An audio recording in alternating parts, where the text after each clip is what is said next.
নমস্কার। আজকের যেটা আলোচনার বিষয়, প্রথম কথা আপনারা তো জানেন যে আমি গুপ্তপ্রয়োগ নিয়ে অনুষ্ঠান করি, তো গুপ্তপ্রয়োগ তো বলবই, কিন্তু জন্মকুণ্ডলী নিয়ে কয়েকটা দিক একটুখানি আলোচনা করি। তার কারণ এর আগে একটা আলোচনা অনেকটা এগিয়ে ছিল, কিছুটা আটকে ছিল, শেষ করতে পারিনি। যেটা হচ্ছে আমাদের জন্মকুণ্ডলীতে বেশ কিছু যোগ থাকে, কিছু ভালো যোগ থাকে, কিছু খারাপ যোগ থাকে। আগের দিন আমার যতদূর মনে আছে আমি আলোচনা করেছিলাম মাঙ্গলিক যোগ নিয়ে, আমি আলোচনা করেছিলাম গ্রহণ যোগ নিয়ে আলোচনা করেছিলাম, অঙ্গারক দোষ নিয়ে আলোচনা করেছিলাম, আর যতদূর মনে হয় শনিচন্দ্র একসঙ্গে 20 দোষ নিয়ে আলোচনা করেছিলাম। কারণ আপনারা আমাকে বহু ফোন এসেছে, বহুজন আপনারা জিজ্ঞেস করেছেন যে কি করব, কোন ওই জায়গাটা বুঝতে পারলাম না, বা এই জায়গার গুপ্ত প্রয়োগটা কী হবে, আপনারা জিজ্ঞেস করেছিলেন। তা আজকে আলোচনার শুরুতেই বলি যে প্রথম দারিদ্র যোগ নিয়ে আলোচনা করি। বহু জনের জন্মকুণ্ডলিতে দেখতে পাবেন শনি রবি এক ঘরে, অথবা শুক্র শনি রবি এক ঘরে, অথবা শুক্র রবি এক ঘরে। এই যে তিনটে যোগ বললাম, এই তিনটে যোগই কিন্তু আলটিমেট দারিদ্র যোগ। যদি শনি রবি একসঙ্গে থাকে তাহলে দারিদ্র যোগ। আর্থিক উন্নতি জীবনে কম বেশি হবে, কিন্তু বারবার উত্থান পতন, ঘাত প্রতিঘাত, টানা পড়েন থাকবে। অর্থাৎ জীবনটা বারবার উত্থান পতনশীল, আপ ডাউন চলবে। শনি রবি একসঙ্গে থাকলে ভীষণ দারিদ্রতা আসবে না, তবে বারবার দারিদ্রতার মুখ দেখতে হবে, অর্থাৎ বারবার জীবনে দারিদ্রতার সঙ্গে পরিচয় ঘটবে, এটা কনফার্ম। আবার বহু সময় দেখা যায় যে শুক্র রবি এক ঘরে রয়েছে, যদি সেটা ভাগ্যস্থান হয়, যদি সেটা কর্মস্থান হয়, বা যদি সেটা আয় স্থান হয়, তাহলে পরে কিন্তু এটাও দারিদ্র যোগ। এই দারিদ্র যোগটা কী করবে? কর্মপ্রাপ্তি ঘটতে ডিস্টার্ব করবে। কিন্তু একবার কর্মপ্রাপ্তি ঘটে গেলে, কাজ পেয়ে গেলে, তারপরে আর প্রবলেম হবে না। সব থেকে বড় বিষয় হচ্ছে কাজ পেতে যেমন লেট করে, ঠিক তেমন এরা দীর্ঘদিন কাজ করতেও পারে, এটুকু নিশ্চিত। কিন্তু এখানেও দারিদ্রতার সঙ্গে জীবনে পরিচয় ঘটবে। কিভাবে? অল্প অল্প কষ্ট করে বেশ কিছু টাকা পয়সা জমিয়েছেন বা অর্থ সঞ্চয় করেছেন, যখন টাকাটা খরচ হবে তখন একবারে বেরিয়ে পরিষ্কার হয়ে যাবে, অর্থাৎ ব্যালেন্স জিরো করে দেবে। আবার নতুন করে অর্থ সঞ্চয় করতে হবে, এই দারিদ্র যোগ। এইবার চলে আসি যেটা সব থেকে বেশি ডিস্টার্ব করে জীবনে দারিদ্র যোগের ক্ষেত্রে, শুক্র শনি রবি এক ঘরে। শুক্র শনি রবি যদি এক ঘরে থাকে, তাহলে জ্যোতিষশাস্ত্রের একটা লাইন আছে, এই ধরনের ব্যক্তিরা যদি সাগর থেকে জল আনতে যায়, তাকে দেখে সাগরও শুকিয়ে যায়, অর্থাৎ সাগরও পিছিয়ে যায়। তাহলে কতটা ভয়ঙ্কর দারিদ্র যোগ বুঝে নিন।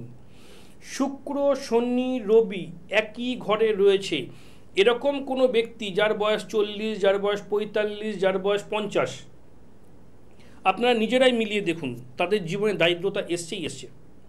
তার বাবার প্রচুর ছিল, তার ঠাকুরদাদার প্রচুর ছিল, তার জামানায় এসে সব শেষ হয়ে গেছে, এবং সেই ছেলে বা সেই ব্যক্তি নিজে কাজকর্ম করে না, বা কাজকর্ম পেয়েছিল হারিয়ে গেছে। যেন তেন প্রকারেণ দারিদ্রতার শিকার তাকে হতেই হবে, নিশ্চিত, কোনোভাবে এদিক ওদিক হবে না। দারিদ্রতায় সে কিন্তু যথেষ্ট পরিমাণে ভুগবে। আর্থিক রোজগারে বাধা, সম্পত্তি নাশ, সঞ্চিত অর্থ সেটা শেষ, কারোর থেকে পেয়েছিল সেটা শেষ, এবং ঋণে জড়াবে। যেটা ছিল সেটা শেষ করে যদি শেষ হতো তাহলে তো একরকম হতো, উপরন্তু ঋণে জড়াবে। এর থেকে টাকা নেবে, ওর থেকে টাকা নেবে, সুদে টাকা নেবে, সম্পত্তি মর্টগেজ রাখবে, এক্সেট্রা। পাবলিক লোন নেবে সুদে। এই ধরনের সমস্যাগুলোয় তার জীবনটা জেরবার হয়ে যাবে। কিন্তু তার জীবনের শুরুতে বহু মানুষ তাকে দেখে ভেবেছিল এ তো কোটিপতির সন্তান, এ তো জমিদার ফ্যামিলির মানুষ, এরকম একটা জিনিস ভেবেছিল। দেখবেন বহু জমিদার ফ্যামিলির সন্তান ম্যাস্ট হয়ে গেছে, ধূলিসাৎ হয়ে গেছে, তাদের আর কোনো অস্তিত্ব খুঁজে পাওয়া যায় না, কিন্তু বেঁচে আছে। তারা নিজেরা নিজেদের পরিচয় দেয় না, বংশ পরিচয় দেয় না। কেন? লজ্জায়। জীবন যুদ্ধে সে ফেলিওর, কোনোভাবে সে তার অস্তিত্বকে টিকিয়ে রাখতে পারেনি বা বংশের অস্তিত্ব বা মর্যাদাটাকে ধরে রাখতে পারেনি। তাই সে কিছুটা আত্মগোপন করে, নিজের পরিচয় গোপন করে থাকে। কারণ হিরো পরিবার থেকে সে জিরোতে নেমে চলে এসছে। এটা ভাগ্যের দুর্যোগ, মিলিয়ে নেবেন আমার কথাটা। এটা দারিদ্র যোগ। তাহলে দারিদ্র যোগ নিয়ে বেশ কিছুটা জিনিস বললাম। এইবার চলে আসি যেটা নিয়ে আলোচনা করব। এই যোগ নিয়ে আলোচনা করছি, কিন্তু সবথেকে বড় বিষয় হচ্ছে সামনে আসছে কৌশিক অমাবস্যা ভাদ্র মাসের। আপনাদের বক্তব্য ছিল কৌশিকী অমাবস্যার জন্য বেশ কিছু গুপ্ত প্রয়োগ। আমি তো প্রত্যেক বছরই কৌশিক অমাবস্যায় গুপ্ত প্রয়োগ বলি। এবছর আপনাদের রিকোয়েস্ট তো আমি এমনিই বলবো, প্লাস আমি ইউটিউবে প্রচুর গুপ্ত প্রয়োগ বলেও দিয়েছি, দেখে নেবেন। আমাকে সার্চ করলেই পেয়ে যাবেন অ্যাস্ট্রোলজার প্রণব দত্ত বলে। ভাদ্র মাসের যে কৌশিক অমাবস্যা, এটা একটা বিশেষ অমাবস্যা। প্রত্যেকটা অমাবস্যাই বিশেষ, তার মধ্যে যদি অ্যাকর্ডিং টু পার্সেন্টেজ বিচার করা হয় তাহলে কৌশিক অমাবস্যা একটা বিশেষ অমাবস্যা। এই অমাবস্যাতে বহু ভালো কাজ হয়, বহু খারাপ কাজ হয়, বহু মানুষের সর্বনাশ করা হয়, আবার বহু মানুষের উপকার করার কাজ হয়। যদিও আমি কখনো কোনো খারাপ কাজ করি না, এবং আমি প্রত্যেককে অনুরোধ করি খারাপ কাজের উদ্দেশ্যে আমার কাছে আসবেন না। আমি প্রত্যেককে বলে দিই যে আমি কোনো বশীকরণ কাজ করি না, বশীকরণের জন্য আসবেন না আমার কাছে কেউ।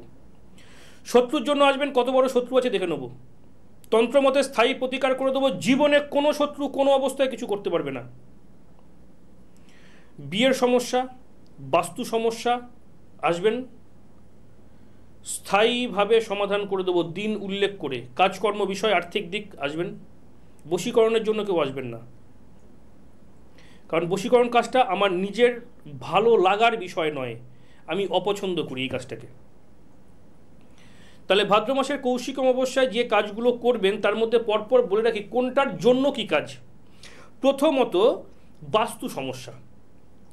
আপনার বাড়িতে ভীষণ প্রবলেম রয়েছে, কেউ আপনার বাড়িতে ডিস্টার্ব করছে, কেউ আপনার ক্ষতি করছে, কেউ আপনার পরিবারের ক্ষতি করছে, অথবা বাস্তুতে অটোমেটিক্যালি কোনো না কোনো বাস্তুদোষ হয়ে রয়েছে। সেটা হতে পারে কোনো ম্যানমেড মানুষের তৈরি করা, হতে পারে কোনো অশরীরী বিষয়, হতে পারে আপনার যে বাস্তু যে কনস্ট্রাকশন তার কোনো প্রবলেম, অথবা আপনি যে জমিটা কিনেছেন সেই জমিটা ডিস্টার্ব। অনেকে মুখে বিরাট লেকচার দেয় আমি এসব মানি না, অমুক না তমুক না, যখন ঠেলায় পড়ে এমনিই মানি। আমি যে অনুষ্ঠানটা আপনাদের সামনে বলছি বা যে বক্তব্যটা রাখছি, বহুজন ভাববে যে আমি এসব মানি না। আমি বহু মানুষকে দেখেছি কোটিপতি, নতুন বাড়ি করে নতুন জায়গায় গিয়ে একদম শেষ হয়ে গেছে, বংশ শেষ হয়ে গেছে। বহু সময় দেখেছি বিরাট কাজকর্ম, বিরাট আর্থিক রোজগার ছিল, নতুন বাড়িতে গিয়ে সব কিছু শেষ। এমন ব্যক্তিকে দেখেছি খুব ভালো, শারীরিক কন্ডিশন খুব ভালো, আয় উন্নতি ভালো, পারিবারিক সব দিক ভালো, নতুন বাড়িতে গেছে পঙ্গু হয়ে বছরের পর বছর বিছানায় শুয়ে রয়েছে। গায়ের জোরে হয় না, কারণ আপনার ইচ্ছায় আপনার বাস্তু চলবে না, বাস্তুর ইচ্ছায় আপনাকে চলতে হবে, এটা নিশ্চিত। তার কারণ বাস্তুর যেগুলো অশুভ দিক সেগুলোতে আপনার কিছু থাকুক, অশুভ ফল দেবেই। বাস্তুর কিছু শুভ দিক, সেখানে আপনার যা যা শুভ থাকার কথা থাকুক, আপনার শুভ ফল দেবেই। বহু মানুষ দেখবেন, গরিব মানুষ খুব কষ্ট করে একটা ঘর করেছে, তার আস্তে আস্তে ডেভেলপ শুরু হয়েছে, সে আস্তে আস্তে জীবনে উন্নতি করেছে। বহু ব্যক্তিকে দেখবেন একটা ঘরে থাকতো, সেই ঘরটা চেঞ্জ করে অন্য ঘরে গেছে, তার জীবনের উন্নতি শুরু হয়েছে। আবার বহু মানুষকে দেখবেন এক ঘর থেকে আরেক ঘরে গেছে, তার শারীরিক পতন ঘটেছে, দিন দিন সে অসুস্থ হয়ে গেছে, এরকম দেখা যায়। তাহলে বাস্তু সমস্যা যদি কারো থাকে, তাহলে ভাদ্র মাসের যে অমাবস্যা, কৌশিক অমাবস্যা, এই দিনকে কি করবেন, কিছুটা আগে থেকে নিম পাতা, অমাবস্যার আগে থেকে 2-4 দিন আগে থেকে কিছুটা নিম পাতা সংগ্রহ করে রাখবেন, আস্তে আস্তে রোদে শুকিয়ে নেবেন। কর্পূর কিছুটা নেবেন, লবঙ্গ কয়েকটা নেবেন, গোলমরিচ কয়েকটা নেবেন, আর শুকনো লঙ্কা একটা নিলেই যথেষ্ট। এগুলো ভাদ্র মাসের অমাবস্যা, অর্থাৎ কৌশিক অমাবস্যাটা কবে? 2 সেপ্টেম্বর। 2 সেপ্টেম্বর কৌশিক অমাবস্যা। এই কৌশিকী অমাবস্যা চলাকালীন বাজার থেকে বা দোকান থেকে কিছুটা ধুনো নিয়ে আসবেন। ধুনো একটু বেশি করে আনবেন, কারণ সারা বছর লাগবে তো। 500 গ্রাম মতো নিয়ে আসবেন ধুনো। নিয়ে এসে ওই যে জিনিসগুলো আছে, জিনিসগুলো একসঙ্গে মেশাবেন এবং ধুনোটাকে গুঁড়ো করে নেবেন, ডাস্ট করে নেবেন। চাক ধুনো নিয়ে আসবেন, বাড়িতে ওটাকে ডাস্ট করে নেবেন। ভাদ্র মাসের অমাবস্যায় ডাস্ট করা হয়ে গেল। ওই দিনই, অমাবস্যার ওই দিনই 2 সেপ্টেম্বর সন্ধেবেলা থেকে আপনার বাড়ি বা আপনার ফ্ল্যাট বা আপনার বাসস্থান, অথবা আপনি ভাড়া থাকেন, যেখানে আপনি থাকেন, বা আপনার বড় কোনো কারবার রয়েছে, সেই কারবারের জায়গাতে লোকের নজর দোষের ভয় আছে, শত্রুতার ভয় আছে, আপনি যে অঞ্চলটায় থাকেন সেইটার বাস্তু যদি কোনো সমস্যা থেকে থাকে, ওই ধুনোটা নারকেলের ছোবা দিয়ে জ্বালিয়ে ধুনোটা দিন, দিয়ে আপনি আপনার সারা বাড়ি বা আপনার যেটা কারবারের জায়গা সেখানটায় দেখান। সেই জায়গার বাস্তু দোষ অটোমেটিক্যালি কেটে যাবে। কাজটা প্রতিদিন করবেন। ভাদ্র মাসের অমাবস্যা অর্থাৎ কৌশিক অমাবস্যা, ওই দিন থেকে স্টার্ট করবেন ধুনোটা দেওয়া। যতদিন চলে করবেন, পারলে সারা বছর করবেন। 500 গ্রাম ধুনোয় সারা বছর যাবে না। যখন ধুনোর পরিমাণটা কমে যাবে, আবার কিছুটা পরিমাণ ধুনো কিনে ওই ধুনোর সঙ্গে মিশিয়ে নেবেন। বোঝা গেল আমার কথাটা? যদি বুঝতে না পারেন তাহলে আমাকে ফোন করে জিজ্ঞেস করে নেবেন। কিন্তু ফোন করে কেউ কারো ভাগ্য সম্পর্কে জিজ্ঞেস করবেন না যে আমার কী রাশি, কী লগ্ন, আমার ভাগ্যে কীরকম আছে বলে দিন, কারণ সেটা ফোনে বলা যায় না। হয় চেম্বারে আসবেন, না হলে অনলাইন প্রেডিকশানের মাধ্যমে ভাগ্য জানবেন। হঠাৎ করে ফোন করে বলবেন ভাগ্যটা বলে দিন, করা যাবে না। তাহলে বাস্তু সংক্রান্ত সমস্যা বললাম। শত্রু সমস্যায় বলে দিয়েছি, প্রত্যেক বছর ভাদ্র মাসের অমাবস্যার আগে আমি আমার যে কটা জায়গায় চেম্বার রয়েছে, 3টে জায়গায় চেম্বার, কালীঘাট, দক্ষিণেশ্বর, রানাঘাট, শত্রুর জন্য বিশেষ একটা জিনিস আমি দেই কিছুটা মূল্যের বিনিময়ে। সেটা অমাবস্যার আগে সংগ্রহ করতে হয়, সেটা এসে নিয়ে যাবেন। কত দাম, কবে কখন দেয়া হয়, ফোন করে জেনে নেবেন। গেল। নেক্সট যেটা বলবো, এই ভাদ্র মাসের অমাবস্যাতেই কি কাজটা করবেন। বাচ্চারা, বাড়িতে বাচ্চা আছে, রোগে ভুগছে, বাড়িতে আর্থিক সমস্যা লেগে রয়েছে, এবং সেই আর্থিক সমস্যাটা কিভাবে হচ্ছে, আর্থিক অবস্থা ভালো ছিল, হঠাৎ করে নেমে গেছে বা বসে গেছে। কেউ আয় উন্নতি শুরু করেনি, অনেক চেষ্টা করেছে, শুরু করা যায়নি, কোনো না কোনোভাবে বারবার বাধা আসছে। আলটিমেট ভাগ্যের বাধা, আলটিমেট ভাগ্যের বাধা। কারণ আপনার জন্মকুণ্ডলিতে এমন কোনো যোগ রয়েছে যেটার জন্য আপনি অল্প বয়সে উন্নতি করতে পারছেন না, অথবা আপনি যে রোজগার করতে চাইছেন রোজগারের শুরুতেই ডিস্টার্ব, এটা ভাগ্যে থাকে, জন্মকুণ্ডলিতে থাকে। আবার দেখা যাচ্ছে জন্মকুণ্ডলিতে এটা রয়েছে যে আপনি অল্প বয়স থেকে রোজগার করছিলেন, ভালোই ডেভেলপ করেছেন জীবনে, একটা নির্দিষ্ট সময়ের পর ভাগ্য জায়গাটা বসে যাবে, অর্থাৎ রোজগারের জায়গাটা ডিস্টার্ব হবে। তাহলে আমরা কেউই ভাগ্যের বাইরে নই, আমরা প্রত্যেকেই ভাগ্যের দাস। ভাগ্য আমাদেরকে মানতে হবে।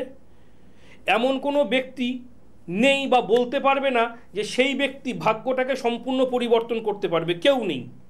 তাহলে যে ব্যক্তিটা ভাগ্যকে সম্পূর্ণ পরিবর্তন করতে পারে সে অর্হ হয়ে থাকতো, সে তার নিজের মৃত্যু হতো না, তার ফ্যামিলির কারো সমস্যা হতো না, এটা বাস্তব কথা। যদি কেউ বলে থাকে ভাগ্যটাকে সম্পূর্ণ পরিবর্তন করবে, তাহলে তার মতো ধাপ্পাবাজ আর কেউ নেই, এটা 100% মাথায় রাখবেন। তাহলে ভাগ্যটাকে সম্পূর্ণ পরিবর্তন করা যায় না, কিন্তু সাময়িক যে সমস্যাগুলো চলছে সেই সমস্যার কিছুটা প্রতিকার হয়, কথাটা মাথায় রাখবেন। তাহলে এই যে সমস্যাগুলোর মধ্যে ভুগছেন, বাড়িতে বাচ্চারা ডিস্টার্বে রয়েছে, বাড়িতে রোগ ব্যাধি ছাড়ছে না, আর্থিক খুব ক্লেশ, আর্থিক খুব সমস্যা রয়েছে, তাদের উদ্দেশ্যে বলছি, বাড়িতে শান্তিও নেই, তারা এই কাজটা করবেন। কি কাজ করবেন? ভাদ্র মাসের এই যে কৌশিক অমাবস্যা চলাকালীন 2 সেপ্টেম্বর, বারবার করে বলছি 2 সেপ্টেম্বর সোমবার পড়েছে, সারাদিন অমাবস্যা থাকছে, দেখবেন রাস্তায় ঝাড়ু দেওয়া হয়, মিউনিসিপ্যালিটির স্টাফেরা দেয়, পঞ্চায়েত থেকে দেওয়া হয়, হাট ঝাড় দেওয়া হয়, বাজার ঝাড় দেওয়া হয়। এই যে ঝাড়ুদার, যে ওই দেখবেন লম্বা ঝাঁটা, ঝাঁটার সঙ্গে কোনো একটা কাঠ বা লাঠি বা বাঁশ এই ধরনের লাগানো রয়েছে, ঝাড়ু দেয়, রাস্তা ঝাড় দেওয়া ঝাড়ু ভাদ্র মাসের কৌশিক অমাবস্যা চলাকালীন যে কোনো সময়ে ঝাঁটার সামান্য একটু কাঠি ভেঙে নিন, কাউকে না বলে, গোপনে। বলে নিলে, চেয়ে নিলে, পয়সা দিয়ে কিনে নিলে কোনো কাজ হবে না। এটা আলটিমেট না বলে গোপনে নিতে হয়। কাজটা মন দিয়ে শুনুন, করবেন, করে কাজ না পেলে আমাকে জানাবেন। আমি এতখানি চ্যালেঞ্জ করে বলছি, আমি বহু বছর ধরে এগুলো বলছি, কাজ হয়নি এমন কোনো ব্যক্তি নেই। তাহলে এইবার ওই ঝাঁটার সামান্য একটুখানি কাঠি ভেঙে নিয়ে চলে আসুন গোপনে। অমাবস্যা চলাকালীনই একটা ছোট রূপোর মাদুলি কিনুন সোনার রূপোর দোকান থেকে, ছোট্ট একটা রূপোর মাদুলি। যাদের রূপোর মাদুলি কেনার সামর্থ্য নেই তারা সোনার উপর দোকান থেকেই বা অন্য যে কোনো দোকান থেকে ছোট একটা লোহার মাদুলি কিনুন, 2 টাকা 3 টাকা দাম নেবে হয়তো বা। ঝাঁটার কাঠিটাকে ভরে মোম দিয়ে আটকে দিন মাদুলির মধ্যে, গলায় পড়ুন, গলায় পড়ুন। দেখুন আপনি বা আপনার পরিবার, আপনি একাও পড়তে পারেন। ওই কাঠিটাকে যদি আপনি কিছুটা পরিমাণ নিয়ে আসেন, ওটাকে ভেঙে টুকরো টুকরো করে অনেককে দিতে পারেন। তবে বাড়ির সদস্যের বাইরে অন্য কাউকে দিয়ে সেধে উপকার করতে যাবেন না। খারাপ অন্য কোনো কারণে খারাপ হলে দোষটা আপনার উপর পড়বে, যে অবশ্যই আমাকে এমন কিছু টুকটাক করে দিয়েছে, আমার ভাগ্যটা ডিস্টার্ব হয়ে গেল। সাবধান। আপনি পড়ুন বা আপনার ফ্যামিলির কাউকে সঙ্গে দিন, কোনো ক্ষতি নেই। গলায় ধারণ করুন অমাবস্যা চলাকালীন। আপনার এই যে সমস্যাগুলো আমি বললাম আপনার বা আপনার পরিবারে ঘটছে বা চলছে, সমস্যাগুলো থেকে রেহাই পাবেন, নিশ্চিত রেহাই পাবেন। বেশ কিছু দিনের জন্য রেহাই পাবেন, এটা কিন্তু স্থায়ী প্রতিকার নয়। যেগুলো স্থায়ী প্রতিকার আমি বলি তন্ত্রমতে, কারণ আপনারা প্রত্যেকে জানেন যে আমি সাবরতন্ত্র এবং বগলাতন্ত্র মতে কাজ করি। যদি তন্ত্রমতে স্থায়ী প্রতিকারের প্রয়োজন হয় যোগাযোগ করবেন। কারো বিয়ে থাওয়া, কারো বাস্তু সমস্যা, কারো শত্রু, সন্তান বিষয়ে ডিস্টার্ব, আর্থিক প্রবলেম, যোগাযোগ করবেন। আমি যদি পারি আমি বলবো হ্যাঁ পারবো, তাহলে দায়িত্ব নেব। যদি দায়িত্ব নেই 100% কাজ হবে। আর যদি আমি না পারি বলে দেবো যে আমি এটা পারবো না বা আমার দ্বারা হবে না। কিন্তু কেউ বশীকরণের জন্য আসবেন না, কারণ আমি বশীকরণ কাজ করি না। তাহলে যে জিনিসগুলো বললাম সেগুলোকে মাথায় রাখবেন, সেই জিনিসগুলোই করবেন, ভালো রেজাল্ট পাবেন। এইবার যে জিনিসটা বলবো, ভাদ্র মাসের অমাবস্যা তো গেল, কারণ আপনারা জেনে রাখবেন ভাদ্র মাসের অমাবস্যা আজকে যেগুলো বললাম এর আগের যে প্রোগ্রামটা, এর আগের প্রোগ্রামে বেশ কয়েকটা জিনিস বলা আছে। যদি সেগুলো মন চায় ওগুলো আপনারা অ্যাপ্লাই করতে পারেন, ভালো ফল পাবেন। এইবার চলে আসি, সময় তো দৌড়চ্ছে, এবার চলে আসি, সামনে আসছে গণেশ চতুর্থী। গণেশ চতুর্থী কবে? সেপ্টেম্বর মাসের 7 তারিখে, 7th সেপ্টেম্বর 2024 শনিবার পড়েছে গণেশ চতুর্থী। তাহলে গণেশ চতুর্থীর জন্য কারা একটা গুপ্ত প্রয়োগ করবেন? টাকা পয়সা কম বেশি প্রত্যেকে রোজগার করেন, কেউ কম করেন, কেউ বেশি করেন। ব্যবসা অনেক মানুষ করছে, চাকরিজীবীর থেকে ব্যবসায়ীর সংখ্যা বেশি। কেউ ছোট ব্যবসা করছেন, কেউ মিডিয়াম ব্যবসা করছেন, কেউ বড় ব্যবসা করছেন। ব্যবসার ক্ষেত্রে এরকম বহু দেখা যায়, ব্যবসাটা খুব রমরমা ছিল, কিছুটা অচল হয়ে গেছে, কিছুটা বসে গেছে। আবার কারো ব্যবসা চলছে, ভালোই চলছে, খারাপ নেই। আবার কেউ চাইছে আমার ব্যবসাটা ছোট আছে, আমি এর থেকে আরও অনেকটা ডেভেলপ করতে চাই, কিন্তু ছোটো খাটো নানা রকম বাধা, নানা রকম ডিস্টার্ব জীবনে লেগে রয়েছে, যার ফলে তার হচ্ছে না। বহু সময় দেখা যায় চেষ্টা করছে, চেষ্টা অনুসারে সঠিক ফল পাচ্ছে না, কিন্তু পাশের ব্যবসায়ী সেম চেষ্টা করছে, তার অনেক ডেভেলপ হচ্ছে। একই ট্রেডের ব্যবসা, একই ট্রেড, একই আইটেমের ব্যবসা, পাশাপাশি দুটো দোকান, একটা দোকান সারাদিন ধরে মাছি মাছ, একটা দোকানে এত ভিড় উপচে পড়ছে। একই তো আইটেম, একই জায়গা, শুধু ব্যক্তি অর্থাৎ মালিক ভিন্ন। কেন এটা হচ্ছে? তাহলে ব্যবসার ক্ষেত্রে এমন কোনো ডিস্টার্ব হয়তো আপনার জন্মকুণ্ডলিতে রয়েছে, অর্থাৎ আপনার ভাগ্যে রয়েছে, যার ফলে আপনার ডেভেলপের জায়গাটা ডিস্টার্ব হচ্ছে সাময়িক। বহু সময় দেখা যায় ব্যবসার ক্ষেত্রে ভালো রোজগার হচ্ছে, সঞ্চয় একদম হচ্ছে না, সঞ্চয় থাকছে না। যা কিছু জমানোর চেষ্টা করছেন প্রথমত জমছে না, মাঝে মধ্যে কিছুটা সুযোগ পাচ্ছেন জমানোর, যখন খরচা হচ্ছে একবারে বেরিয়ে পরিষ্কার হয়ে যাচ্ছে, ব্যাস কমপ্লিট, ব্যালেন্স জিরো। এই রকম যাদের অবস্থা চলছে তারা গণেশ চতুর্থীর দিন একটা কাজ করুন। গণেশ চতুর্থী 7 সেপ্টেম্বর শনিবার পড়ছে। যেখানে গণেশ পুজো হয় ব্রাহ্মণ দিয়ে, অনেক জায়গায় হচ্ছে, যেখানে ব্রাহ্মণ দিয়ে গণেশ পুজো হয় সেখানে গণেশজির পায়ের সামনে কিছুটা লাল চন্দন কাঠ দিয়ে আসুন। ব্রাহ্মণকে বলুন গণেশজির পায়ে রাখতে বা পায়ের কাছে রাখতে। যখন গণেশ পুজো হবে, গণেশজিকে ফুল, বেলপাতা, দুব্ব সবই দেওয়া হবে, তখন ওই চন্দন কাঠের ওপরও সেগুলো পড়বে। গণেশ চতুর্থী ছেড়ে যাওয়ার পরে ওই লাল চন্দন কাঠটা আপনি নিয়ে চলে আসুন। নিয়ে এসে চতুর্থী ছেড়ে গেছে, পঞ্চমীতে, চতুর্থীর পরে পঞ্চমীতে কি করবেন, আপনি আপনার ব্যবসার জায়গায় বা কারবারের জায়গায় অথবা ক্যাশ বাক্স সেখানে ভক্তিসহ রেখে দিন। আর্থিক উন্নতির কথা মনে মনে গণেশজির কাছে প্রার্থনা বা কামনা করে আপনার প্রার্থনা বা মনস্কামনা পূর্ণ হবে, অল্প দিনের মধ্যে পূর্ণ হবে। চন্দন কাঠটাকে শুধু খোলা অবস্থায় রাখবেন, কোনো কাপড় দিয়ে পেঁচাবেন না, খোলা অবস্থায় থাকবে। ক্যাশ বাক্স যেখানে টাকা পয়সা রাখা হয়, যে অনুষ্ঠানে এই অনুষ্ঠানে যা যা বললাম সেগুলো ঠিকভাবে মেনটেন করুন, ঠিক দিন বা তিথিটাকে ধরে কাজগুলো করুন, মিরাকেল রেজাল্ট পাবেন। প্রত্যেকটা কাজ খুব অথেন্টিক। আমার এই প্রোগ্রামে যেগুলো যা বললাম, যদি কারোর কোথাও বুঝতে অসুবিধা হয়, নিচে যে ফোন নাম্বারটা দেখতে পাচ্ছেন সেই ফোন নাম্বারে ফোন করে জিজ্ঞেস করে নেবেন। কিন্তু ফোন করে ভাগ্য সম্পর্কে জানতে চাইবেন না। ফোনে কিন্তু ভাবে ভাগ্য সম্পর্কে কিছু বলি না।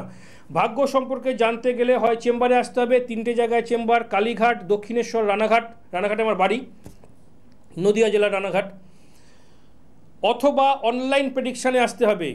শুধু ফোনে বলবেন আমার ভাগ্যটা বলে দিন, বলি না। সময় একদম প্রায় শেষের দিকে। লাস্ট একটা বিষয় নিয়ে আলোচনা করে দিই সামান্য, যে দারিদ্র্যযোগ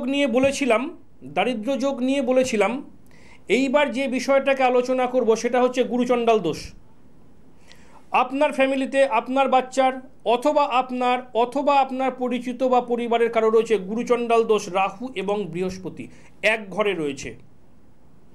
যদি কারো এরকম থাকে, প্রথম কথা মানসিক স্থিরতা থাকে না, মানসিকভাবে চঞ্চল হয়, ব্যবহারটা ডিস্টার্ব হয়, কাকে কি বলছে কিছু মাথায় থাকবে না, কার সঙ্গে কীরকম আচার ব্যবহার করতে হয় দিক বিদিক জ্ঞান শূন্য হবে, গুরুজনকে ভালো কথা বলতে হয় খারাপ কথা বলে বসবে, মানুষকে হঠাৎ রেগে যেয়ে মাথা গরম করে অপমানসূচক কথাবার্তা বলবে বা অপমান করে দেবে, সম্মান জ্ঞান সম্মানবোধ এদের কম থাকে, হঠাৎ সিদ্ধান্ত পরিবর্তন করে, স্টুডেন্ট হলে ঠিকমতো লেখাপড়ায় মন বসবে না, ঠিকমতো নাম্বার ক্যারি করতে পারবে না, রেজাল্টেড ডেভেলপ হবে না, কর্মজীবনে আসলে হঠকারী সিদ্ধান্ত নিয়ে বারবার কাজের জায়গায় ডিস্টার্ব ঘটাবে, কাজের জায়গায় পরিবর্তন হবে, এই ঘটনাগুলো কিন্তু ঘটবে। এবং এই সব ব্যক্তিদের কিন্তু সবসময় মেজাজের মধ্যে একটু উগ্রতা বা রুক্ষতা প্রকাশ পায়। এদের বাচনভঙ্গি, কথা বলার ধরন খুব একটা ভালো হয় না। এরা নিজেদেরকে বিরাট বড় হাম্বরা মনে করে। এই জিনিসগুলো কিন্তু গুরুচণ্ডাল যোগে ঘটে। তাহলে আজকের অনুষ্ঠানে বেশ কিছু গুপ্ত প্রয়োগ বললাম, এগুলো করবেন। তন্ত্রমতে স্থায়ী প্রতিকারের জন্য যোগাযোগ করে নেবেন। প্রত্যেকে ভালো থাকবেন। সময় শেষ। নমস্কার।